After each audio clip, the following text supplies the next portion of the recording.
gouvernement ne représente que la corruption. Vous, capitalistes, vous n'avez cessé de pousser la classe ouvrière à la misère. Et vous, communistes, vous avez cessé d'exploiter cette misère voulue par les capitalistes.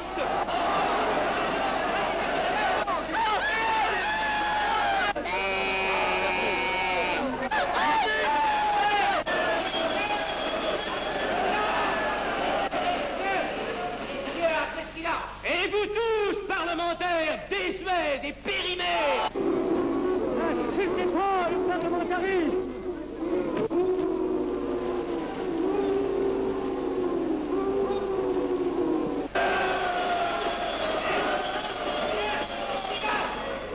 Est-ce que je vais lever la séance? Continuez, monsieur Garcin.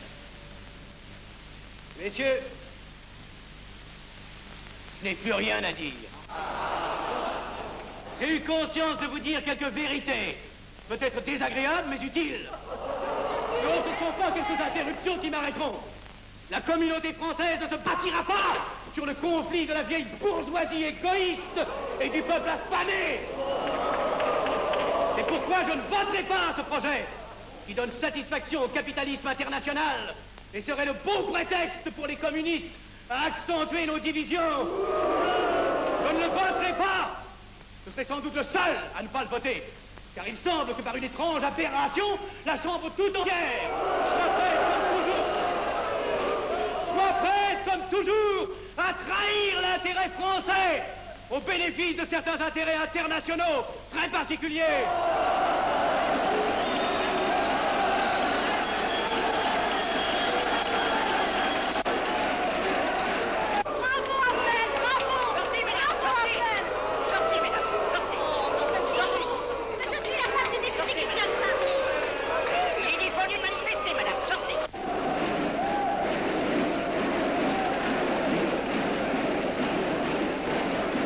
Il a du courage, ce petit Affnel. Ces petits nationaux trop puritains nous font perdre notre temps. Il faudrait l'éduquer un peu. De quelle loge est-il? Il n'est pas de chez nous, mon frère Dubois. Tout s'explique. Voilà un garçon intelligent qui a besoin d'une méthode et de conseils. Présentez-le donc. Il est sensible, il faudra procéder avec précaution. Envoyez-lui la rivière, il saura le persuader. J'y vais.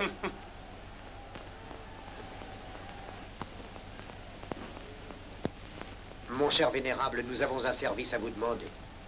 Enfin, dis donc, je vous suis tout dévoué. Le jeune Affnel qui vient de parler assez brillamment devrait subir les épreuves de l'initiation. La maçonnerie lui apporterait beaucoup et le disciplinerait. Ne croyez-vous pas? J'y pensais déjà. Nous allons nous en occuper activement. Alors, je suis brisé. Comment avez-vous trouvé mon discours? Excellent. Vous leur avez dit de fort bonnes vérités. Ouais, ça n'a pourtant servi à rien, ils ont voté le projet. Ça ne sert jamais à rien de dire la vérité. Les gens n'aiment pas la vérité. Ils préfèrent de beaucoup les mensonges. Vous êtes cynique. Non. J'ai une certaine expérience politique, déjà ancienne. À propos, voulez-vous venir un peu avec moi? J'ai quelque chose à vous dire. Volontiers.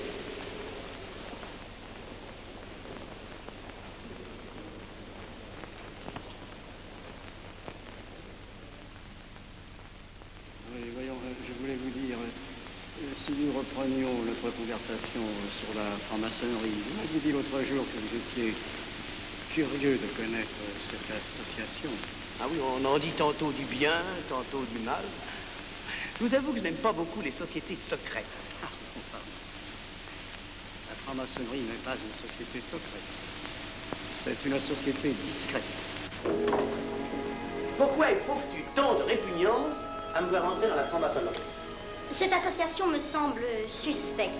Il ne doit y avoir que des arrivistes là-dedans. Non, voyons, nous sommes peut-être aussi des braves gens animés d'un idéal sincère.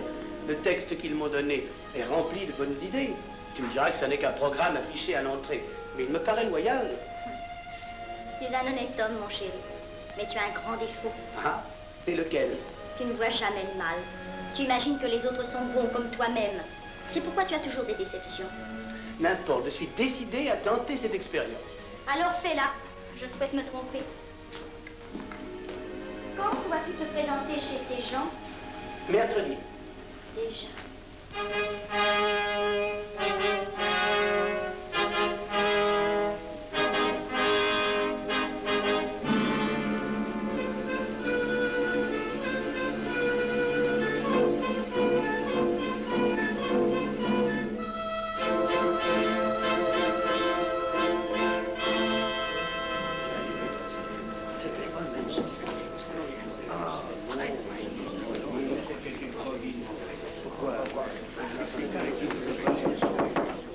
Mes frères, les travaux reprennent force et vigueur. La tenue du comité a voté l'interrogatoire du profane Avnet. Nous allons lire les rapports confidentiels de nos enquêteurs. Pierre Avenel, né en 1902 à Laval, a fait sa première communion. Oh, mon frère, je vous en prie. Mais déclare ne pas pratiquer régulièrement. A même cessé de fréquenter l'église. Très bien. Mais s'avoue spiritualiste.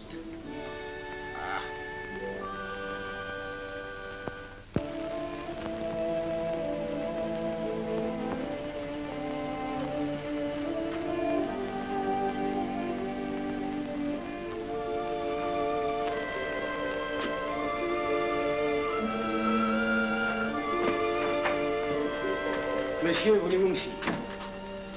Permettez-moi de vous barrer les genoux. Mes frères, le profane Avenel, qui nous est recommandé par notre frère Gainsbourg, vice-président de la Chambre, est député. Cela ne nous impressionne pas. Nous devons surtout examiner ce qu'il pourra apporter à la franc-maçonnerie. Il nous faut des gens qui servent notre ordre et contribuent à sa puissance.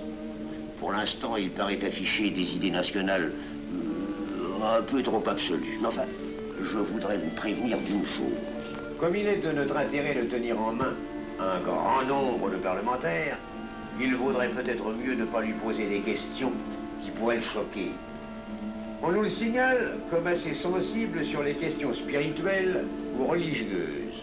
Quand il aura travaillé quelque temps parmi nous, il aura évolué.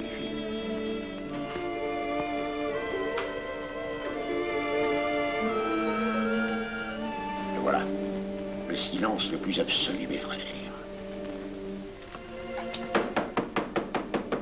Qui frappe ainsi régulièrement à la porte du temple? C'est un profane qui demande à être interrogé, vénérable maître. Faites entrer le profane.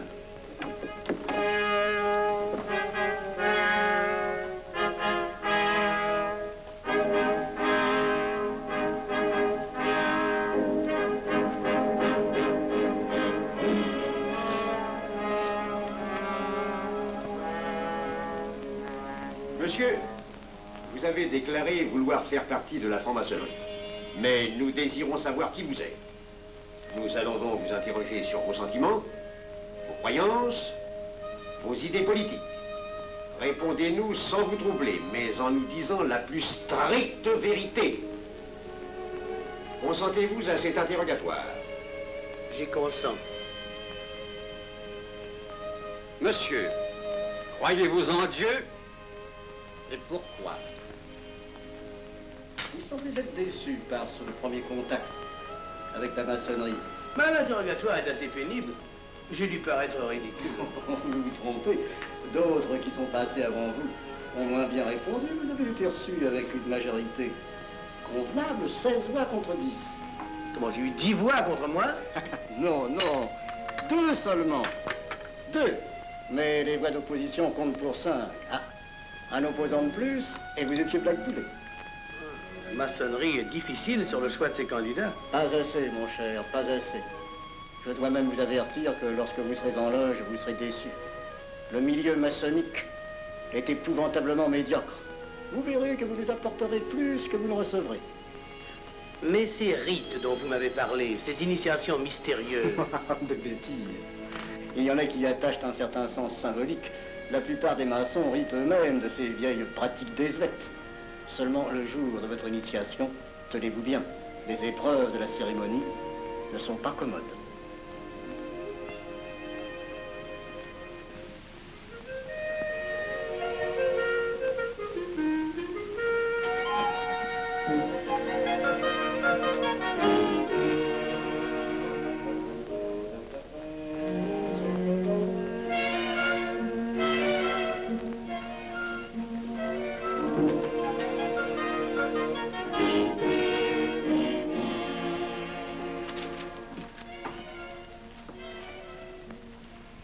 Bon. Attendez à la buvette, là. On viendra vous chercher. Alors, mais c'est entendu, mon cher, je m'occupe de ton affaire. Tu peux compter sur moi. C'est très important. Mais c'est entendu. Excuse-moi, la tenue va commencer, je suis un peu en retard. Bien, bien.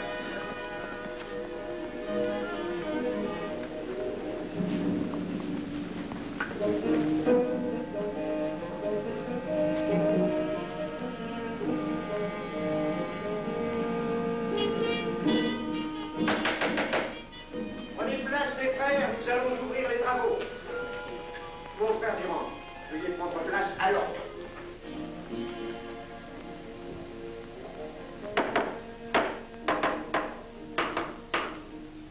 Frère premier surveillant, êtes-vous franc-maçon? Mes frères me reconnaissent comme tel, vénérable maître. Frère second surveillant, quel âge avez-vous? 3 ans, vénérable maître. Frère premier surveillant, quel est le premier devoir d'un surveillant en loge? Vénérable maître, c'est de s'assurer que le temple est couvert. Veuillez vous en faire assurer par le frère couvreur.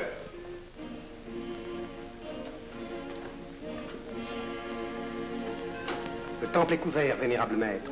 Frère second surveillant, quel est le second devoir des surveillants en loge? Vénérable maître, c'est de s'assurer que tous les frères présents sont membres réguliers de la loge ou visiteurs connus. Debout, et alors, mes frères. Frère premier et second surveillant, assurez-vous que tous les frères rangés devant vos colonnes sont membres réguliers de la loge ou visiteurs connus.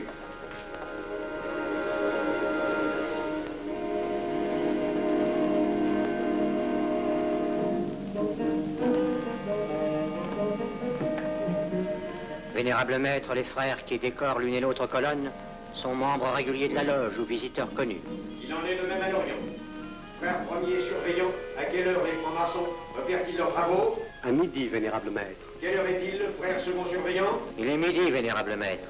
Puisqu'il est l'heure du travail, frère premier et second surveillant, invitez les frères de vos colonnes à se joindre à vous et à moi pour ouvrir les travaux de la respectable loge des enfants de l'univers Orient de Paris, au grade d'apprenti, en la forme accoutumée.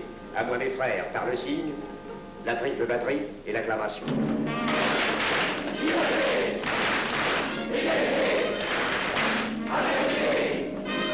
Prenez place, mes frères, les travaux sont ouverts. Mes frères, l'ordre du jour appelle l'initiation du profane Avenel. L'atelier a voté dans une précédente tenue la mission du dit profane. Nous allons donc ce soir le recevoir solennellement. Mon frère couvreur, veuillez aller chercher le profane Avenel qui a écrit son testament philosophique dans le cabinet de réflexion.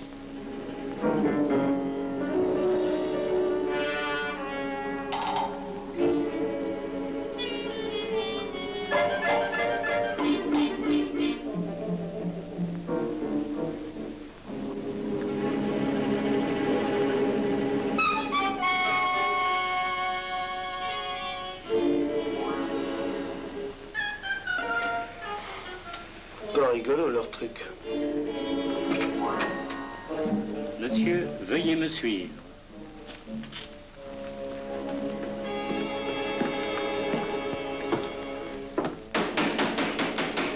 Qui frappe ainsi régulièrement à la porte du temple? Vénérable maître, c'est un profane qui demande à être reçu maçon s'il en est jugé digne. Frères, armez-vous de vos glaives.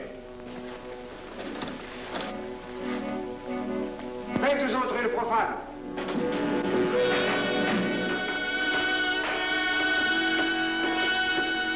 Laissez-vous, monsieur.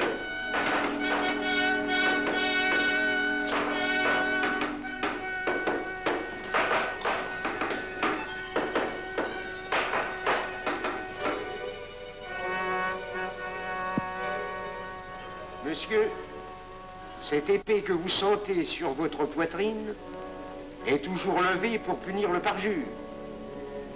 Elle est le symbole du remords qui déchirerait votre cœur si vous deveniez traître à la société dans laquelle vous voulez entrer.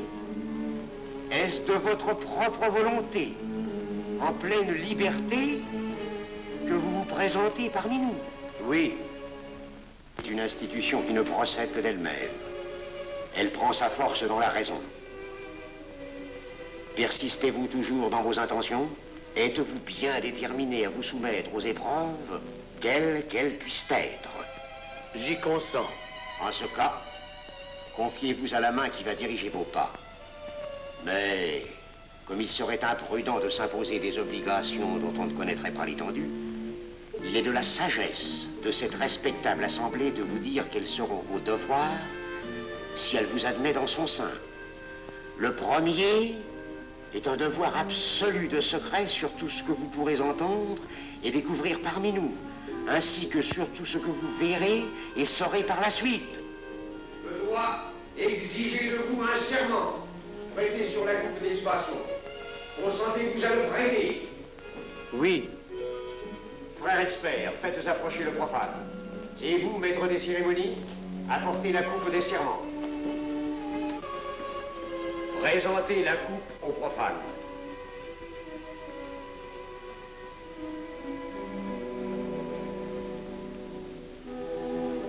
Prononcez avec moi le serment.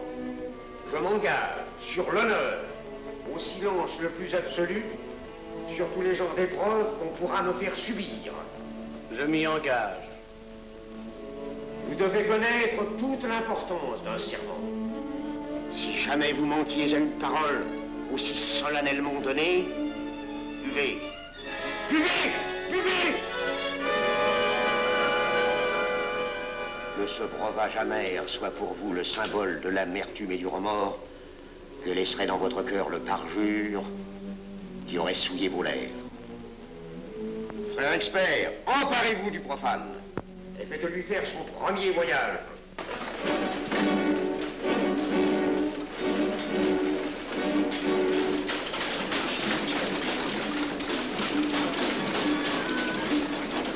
Là, c'est un profane qui demande à être reçu maçon. Comment ose-t-il l'espérer? C'est qu'il est libre et de bonne mœurs. Puisqu'il en est ainsi, qu'il passe.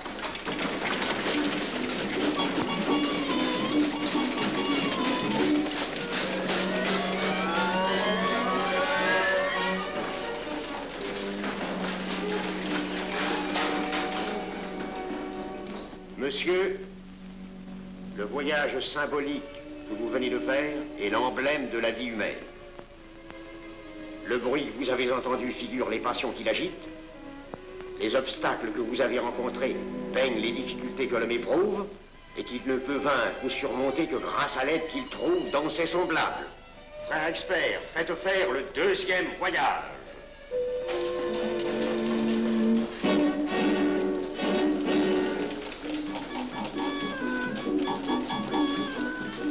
Qui va là? C'est un profane qui demande à être reçu maçon. Comment ose-t-il l'espérer? C'est qu'il est libre et de bonne mœurs. Puisqu'il en est ainsi, qu'il passe, et qu'il soit purifié par l'eau.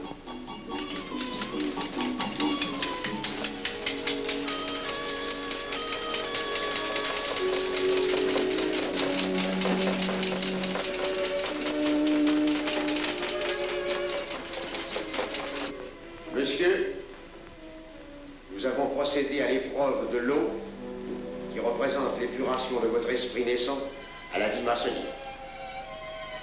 Votre cœur doit être limpide comme l'eau pure. Frère expert, faites faire le troisième voyage.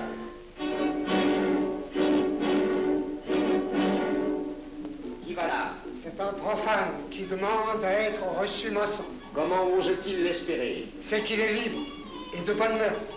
Puisqu'il en est ainsi qu'il passe par les flammes.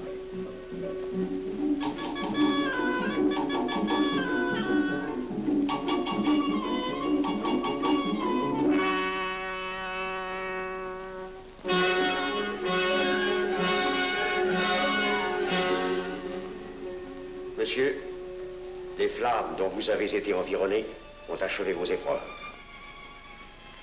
L'ordre maçonnique dans lequel vous demandez à être admis pourra peut-être un jour exiger que vous versiez jusqu'à la dernière goutte de votre sang pour sa défense et celle de vos frères. Je vais maintenant vous faire prêter serment à la franc-maçonnerie. Frère expert, amenez le profane à l'hôtel. Mes frères, debout, à l'ordre et glaive aux mains.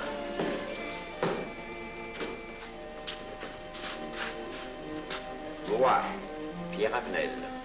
Moi, Pierre Avenel, de ma propre et libre volonté, De ma propre et libre volonté. En présence de cette respectable assemblée de maçons. En présence de cette respectable assemblée de maçons. Je jure et promets solennellement. Je jure et promets solennellement. De ne jamais révéler aucun des mystères de la franc-maçonnerie qui vont m'être confiés. De ne jamais révéler aucun des mystères de la franc-maçonnerie qui vont m'être confiés. Quelle idée saugrenue ton mari a-t-il de se faire recevoir franc-maçon? Je lui ai déconseillé tant que j'ai pu, mais tu sais comme il est entêté. Il va se trouver dans un milieu d'arrivistes si médiocre. On l'a pourtant bien prévenu. Pourvu qu'il ne lui arrive rien. Il y a tant d'histoires qui courent sur le compte de ces sociétés secrètes. Ne t'inquiète pas, Pierre. Il saura se tirer d'un mauvais pas. Prudent. Pas assez. Monsieur, le serment que vous venez de prêter ne vous donne-t-il aucune inquiétude? Consentez-vous à le renouveler lorsque vous aurez reçu la lumière? Je le renouvellerai. Mes frères, nous allons donner la lumière aux profanes. Frère couvreur, préparez-vous à accomplir votre office. Que la lumière lui soit donnée à mon 3e coup de maguet.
Néophyte, ces glaives que vous voyez tourner vers vous vous annoncent que tous les maçons voleront à votre secours si vous respectez et si vous observez nos lois. Mais ils vous annoncent aussi que si vous trahissez votre serment, vous n'échapperez pas à la vengeance de tous les frères répandus sur la surface du globe et qui ont juré de punir le parjure.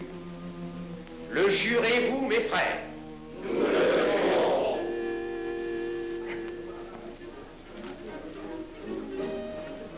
Mes frères, à la santé de notre nouveau frère. À votre santé.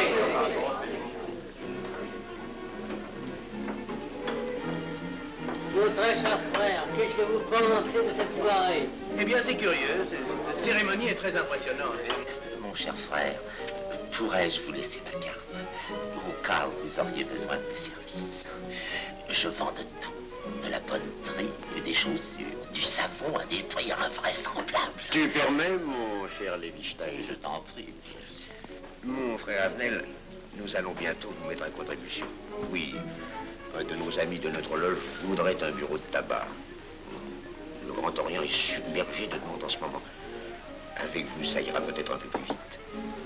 Volontiers. Je vous remercie. Ah, dans quelque temps, je vous parlerai aussi d'une autre affaire. Depuis plusieurs années, j'ai droit à la Légion d'honneur. Je ne m'en suis jamais occupé, je n'ai pas voulu déranger nos amis pour ça. On leur demande déjà tellement de choses, n'est-ce pas? Vous m'aiderez? À votre service. Merci beaucoup. Alors, au revoir. Ah non, pas comme ça. Voyez-vous, des petits coups secs avec le pouce, là, comme ça. Pam, pam, pam. Essayez. Pam, pam, pam. Et ben voilà.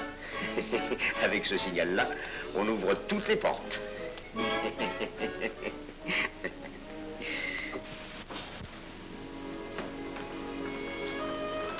Alors, content?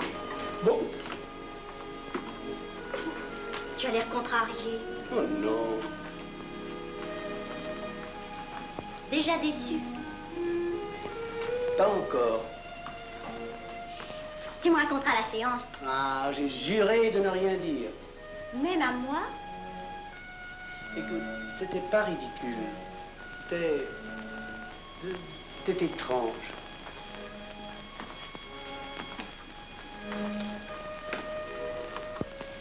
Mon chéri. Oh, mon chéri, c'est idiot, mais j'ai peur pour toi. Qu'est-ce que tu veux qu'il m'arrive? Oh, mon grand.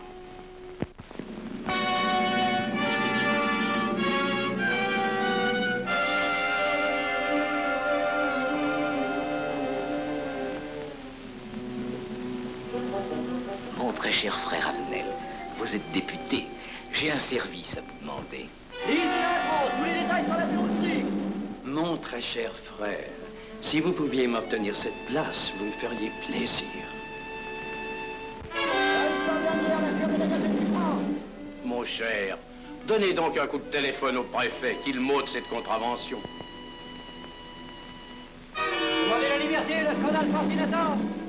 Mon très cher frère Avenel, j'ai besoin d'un bon témoin de moralité dans un procès. C'est un de nos frères qui passe en correctionnel.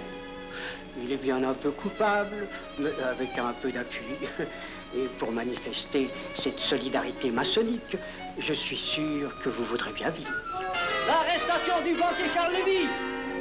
Le crime des banques coopératives. Un nouveau scandale financier.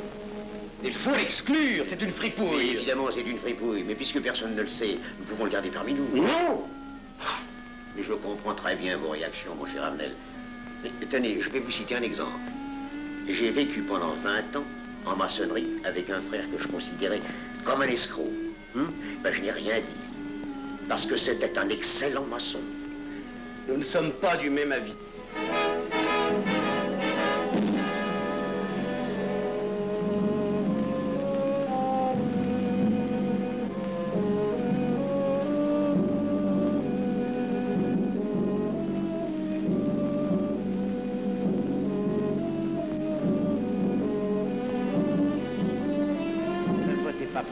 Pourquoi? C'est un adversaire de la maçonnerie. Et son projet est excellent. Qu'importe, il nous dessert. Vous n'avez pas l'air de mon être. Non. Non, non et non, je ne ferai pas ce que vous voulez. Je vous demande de vous conformer à la discipline républicaine. La discipline républicaine et maçonnique. Je sais ce que c'est, allez, c'est une canaillerie. Mon frère, ne laissez pas vos paroles dépasser votre pensée. Oh, ne croyez pas que je sois en colère, non, j'ai tout mon sang-froid au contraire. Et c'est pour ça que je ne voterai pas cette loi unique. Vous détruisez ce pays en l'empoisonnant doucement. Mais vous ne parlez pas sérieusement. Mais vous ne comprenez donc rien.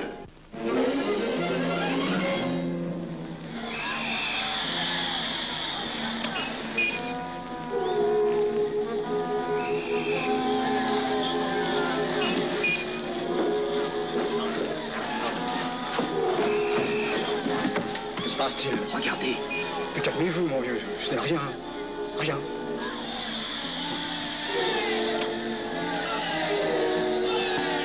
Que croyez-vous qu'on doit faire? Rien. Surtout rien. Pas de pareil cas, il faut attendre. Et croyez-moi, il n'y aura pas d'incident. Tous ces gens vont rentrer se coucher.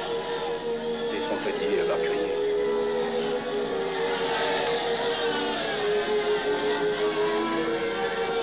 Qu'en pensez-vous, Avenel? Je voudrais être avec eux, place de la Concorde. Vous ne parlez pas sérieusement? J'ai pas envie de rire.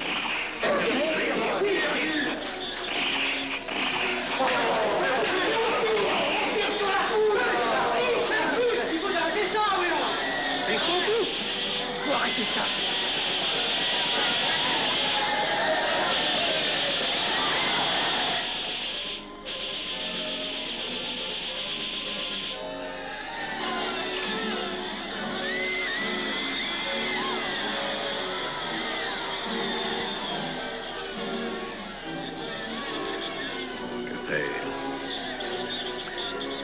Trop tard. On tire encore. Coup de feu.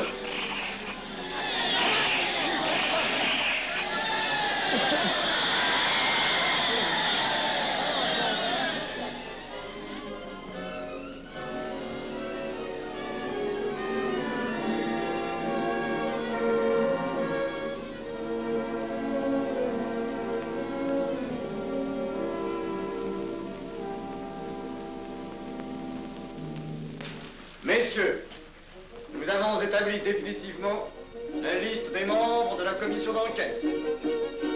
Tout le monde est bien d'accord pour la soumettre au vote de la Chambre. Pas d'objection?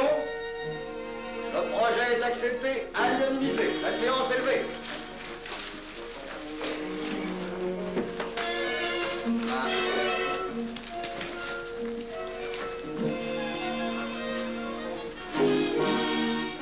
Vous pensez que ça va marcher? Je ne prévois pas d'opposition. Si cela est ainsi, nous risquons de nous en tirer. Je le crois sincèrement. Nos frères députés nous attendent dans un salon voisin. Ils sont impatients de vous entendre. Bah, allons-y. Arnel. À propos, cher ami, je vous ai mis d'office dans la commission d'enquête. Moi, pourquoi? C'est indispensable. J'ai besoin de vous. Venez avec nous. Vos amis nous attendent.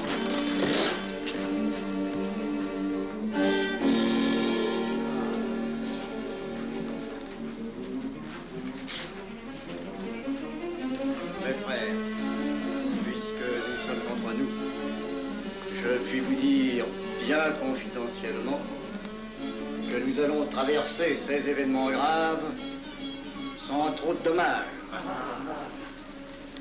La commission vient d'accepter tout à l'heure les listes que nous avons proposées pour la commission d'enquête. Beaucoup de nos adversaires en font partie, mais dans l'ensemble, les maçons sont encore en majorité.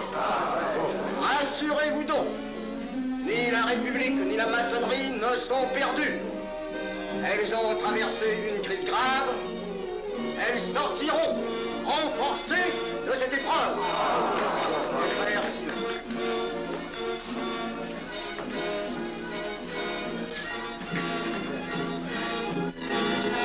Demandez l'anti-Marchon, le scandale de la commission d'enquête. Demandez l'anti-Marchon, le scandale de la commission d'enquête. Vous me demanderez successivement le Quai d'Orsay, la Banque de France, l'état-major, le secrétaire général du Parti radical socialiste, le temps et les usines d'aviation Guerlain. Bien, monsieur.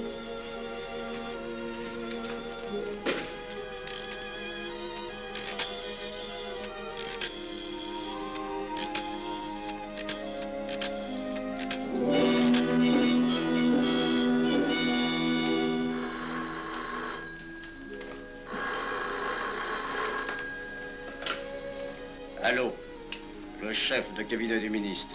Allô? Mais oui, passez-le moi. Lui-même, à vos ordres, mon très cher ami. Je ne peux rien vous dire par téléphone. Il pleut. Vous me comprenez? À merveille. Alertez tous nos amis à l'étranger. Qu'en aucun cas, on ne parle de nous. Silence. Compris. Allô, ici Général Maisonnat. À vos ordres, mon cher Larivière. Je compte sur vous, mon cher général, pour que l'armée ne varie pas politiquement. Elle doit rester divisée, avant tout. Ne craignez rien, j'ai déjà procédé à des changements importants.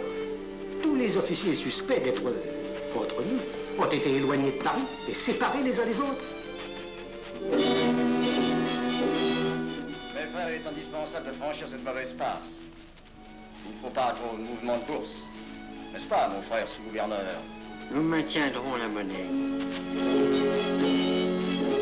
La presse de droite doit essayer d'attaquer la presse de gauche. Pendant quelque temps.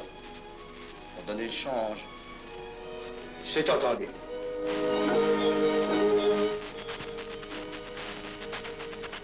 Les partis de gauche doivent faire entente avec ceux du centre. Et ceux de l'extrême gauche. De la sorte, nous contrôlons le peuple. Bloc populaire. Mieux. Front populaire. Bien. Quant à vous, mon cher Garlet, j'ai reçu ce matin une communication de l'étranger.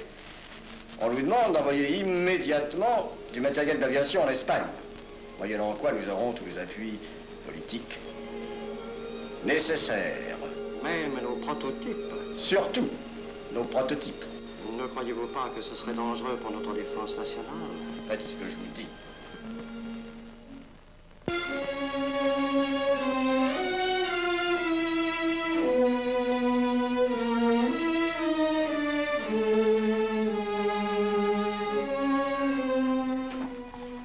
Monsieur Avenel, faites entrer. Ah, bonjour, cher ami. Comment on va? Bien, merci. Ah, je vous ai fait appeler. Que se passe-t-il? On ne vous voit plus. Vous le boudez? Oh non. Cigarette. Non, merci. Dites-moi, pourquoi avez-vous refusé de faire partie de la commission d'enquête? Oh, j'ai beaucoup de travail en ce moment et je fais déjà partie d'autres commissions. Avenel, répondez-moi franchement.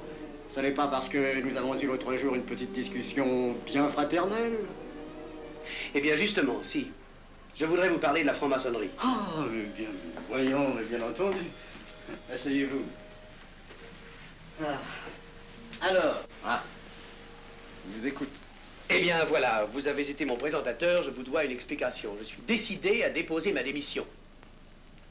Vous avez l'air d'avoir été déçu par la maçonnerie. Oh, pire, choqué. Pourquoi? Mais confessez-vous, mon vieux.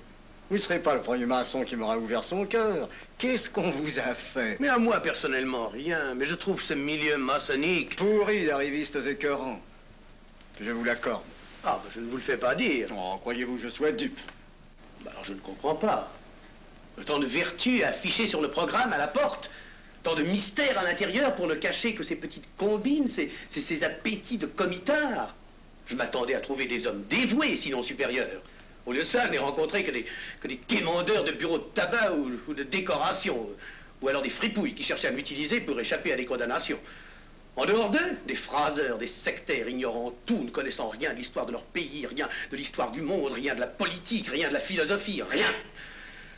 Ah, des cerveaux vides, mais des dents longues et des langues folles. Et c'est cela qui gouverne la France. Quel grade avez-vous maintenant? J'ai été initié à la maîtrise il y a peu de temps. Eh bien, si vous avez le courage de vivre encore quelques années dans la médiocrité des ateliers bleus, vous passerez ensuite aux ateliers supérieurs. C'est mieux? C'est autre chose. Voyons, vous êtes 33e, n'est-ce pas? C'est le grade le plus haut dans la maçonnerie. Mon petit Avenel, je vais vous révéler, quoique je ne le doive pas, ces fameux secrets maçonniques dont on fait tant de mystères. En maçonnerie, on cache tout aux petites gens. En bas, vous ne savez rien. En haut, vous commencez à voir un peu plus clair dans le jeu mondial. Moi-même, je ne suis pas totalement éclairé sur les intentions des dirigeants de notre ordre. Et quand je dis dirigeants, je me trompe. Il n'y a pas de chef chez nous. Il n'y a que des exécutants. Je suis un pion sur un échiquier, j'accomplis une fonction. Je reçois des messages. J'obéis. Je transmets. J'agis. Mais qui dirige? Personne. C'est beaucoup plus compliqué et simple en même temps qu'on ne pense. Qu'est-ce que la maçonnerie? Des groupes d'hommes qui se sont réunis aux quatre coins de l'univers pour enserrer le monde dans un réseau aux mailles infranchissables. Nous sommes 50 000 en France, 500 000 en Angleterre, 3 millions en Amérique, c'est peu. Mais c'est énorme, parce que nous formons un bloc uni d'une seule volonté. Nous rayonnons partout, nous commandons partout. Ici, 300 parlementaires sont francs-maçons. En Angleterre, le roi fait partie de notre ordre. Aux États-Unis, le président est 32e. Il n'y a pas un pays où nous n'ayons nos appuis secrets, nos hommes, nos banques, nos groupes dévoués. Et ceci n'est rien. Je ne vous montre là de la maçonnerie que la puissance physique. Il y a peut-être autre chose. Mais quoi? Une doctrine supérieure. Une antique expérience des forces du monde qui nous permet de pousser les peuples tantôt vers la vie, tantôt vers la mort, quand il le faut. La mort? Mais je croyais la maçonnerie attachée à la paix. À une certaine paix. Notre paix. Sinon,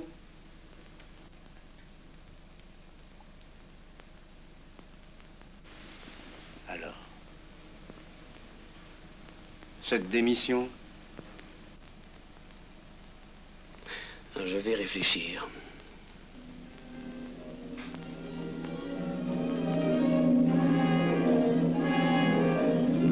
Alors, il n'y a qu'une solution, la guerre.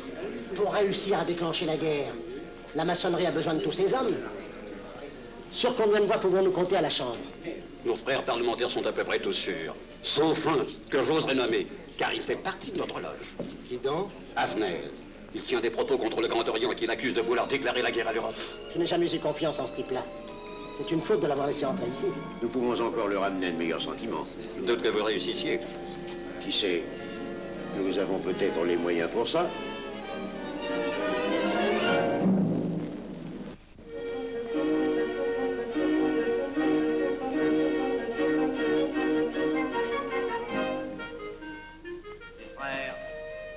L'aviation allemande n'a pas d'appareil. Plus de 2000 accidents d'avion l'année dernière en Allemagne. La ligne Siegfried est à peine construite. Les tanks allemands marchent difficilement. Un détail entre autres qui m'a été rapporté par un de nos frères.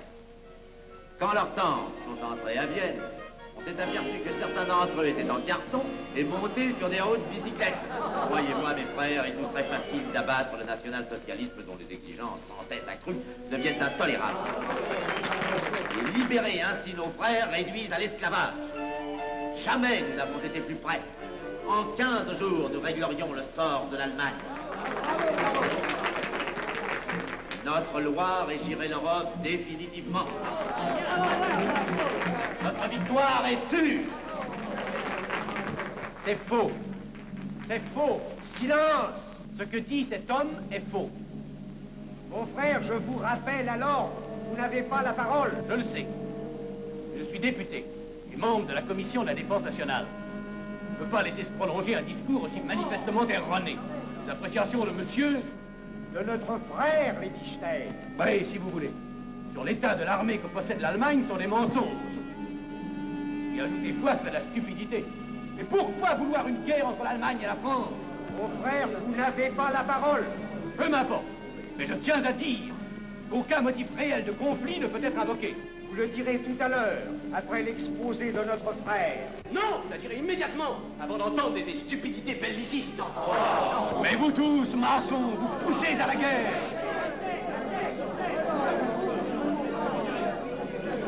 Pour que ce pays soit gouverné par vos lois, par les Juifs, et la maçonnerie surtout.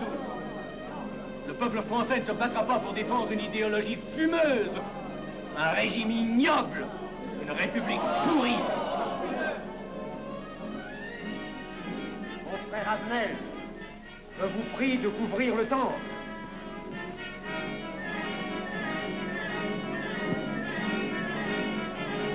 Vous êtes tous des menteurs et des faussaires. Tout chez vous n'est qu'une sinistre comédie.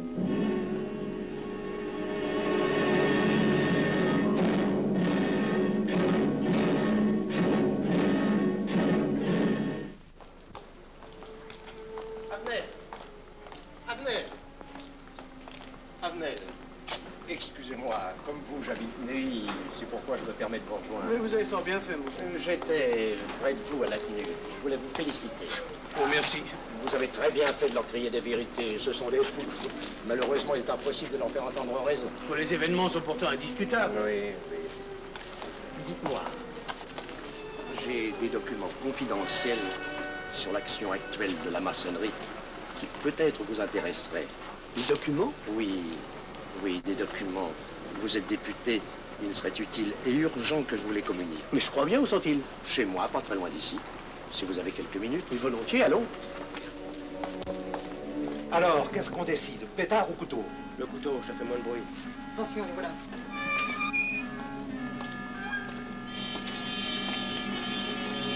Un instant, je vais voir si...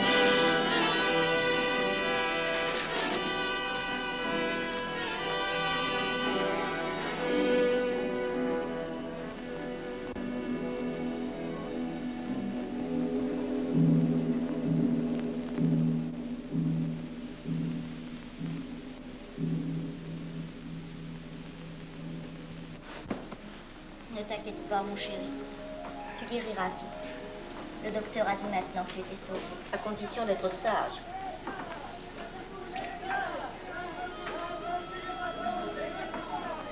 Qu'est-ce qu'on entend? C'est la mobilisation générale, mon chéri. Quoi, la mobilisation? Ne t'agite pas, je t'en supplie. Je n'aurais pas dû te le dire, mon Dieu.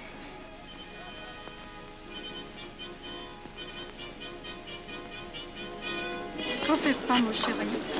Tu reviendras vite.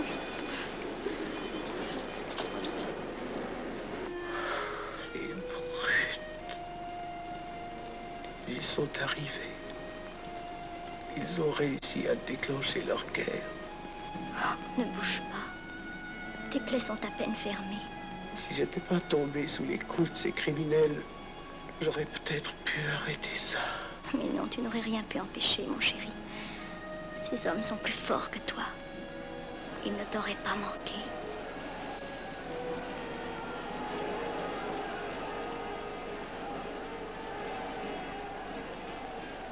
Qu'est-ce que c'est?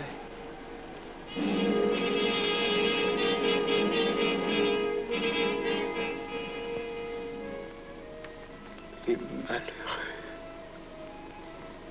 S'ils savaient ce que je sais.